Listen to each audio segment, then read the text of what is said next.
Hello everyone and welcome to my channel, and today I will be reading a multi-character expositor by me. So let's get into it. Wriothesley. Wriothesley was actually very clear with you whenever he wanted to say something. But something that a lot of people knew about him was how observant he was, and how it was nearly impossible to get literally anything past him when he was so attentive to other people, their needs, and their goals, and literally everything. No wonder he was able to be the Duke in the fortress of Mirapide. Regardless, that was not really his focus today. He started taking breaks from going there all the time, wanting to stay by her side some more, as you don't seem to love it very much in the fortress. Although you do have a room down there, along with him. And he seems to have noticed something about you. It is not new, not at all, but it only became more obvious when the two of you started living together.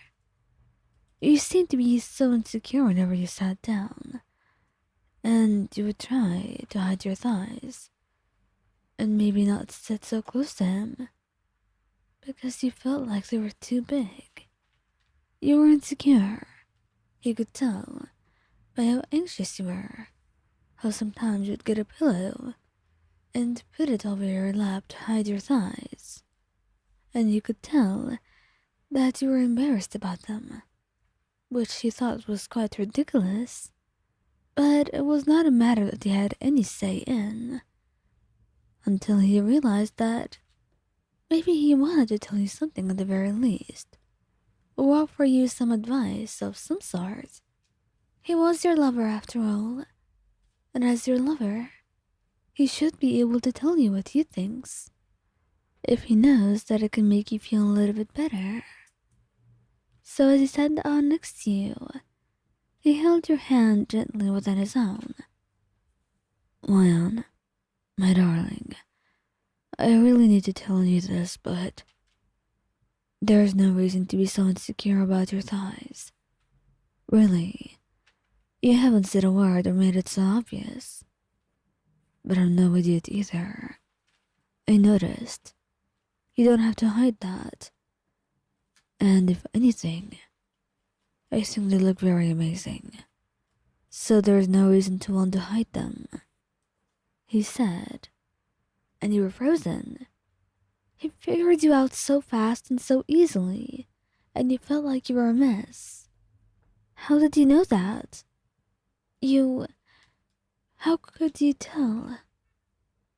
I just could. Besides, you're easy to read when your expressions are so open like that.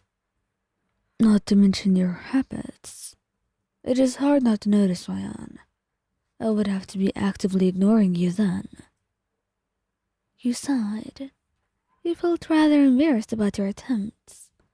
And, well, you were also flattered. How you seemed to know. Are you sure about that, though, Wriothesley? You don't think they're bad? No. And you know what? I'll prove it to you today. Just give me some time, and I'll show you what I truly mean. And he does show you, and it's ultimately one of the best times you've ever had with him. Neuvillette. Now, Neuvillette was a little bit clueless about this, as he would not really understand why you would particularly want to hide something like that. So, it took him a long while to notice, until you noticed him looking at your thighs, and you felt rather embarrassed, fidgeting as you looked him in the eyes. Is something wrong, Neuvy? You ask him, and he shakes his head. No, nothing at all. Why would you think so, Wyon? Did I give you any sign there was?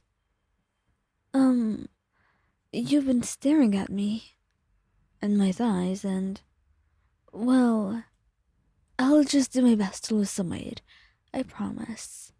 You tell him, and that irks him. It makes him a little bit uncomfortable. No, darling. Just what brought this on? Why are you saying that? And that's when you begin to explain. And that's when Neuvillette starts to slowly understand what's going on. Those secrets of yours, this insecurity that you've been harboring deep inside of you, and those habits of yours that were slowly manifesting, and that he saw, but could never actually notice so clearly until your words had actually been in his mind, and you could link them together and see how your thoughts affected what you did, why you were behaving that way. May I please tell you my opinion then? Of course, Neuvillette. You can tell me whatever you want. I think you're very wrong, Wyan. That way of thinking about yourself, it's not good at all, and it will never be beneficial. I hope you stop thinking in that manner, and learn to behave in some way that is better for you. But as for now, I want to help you think differently. If you would accept my help, of course.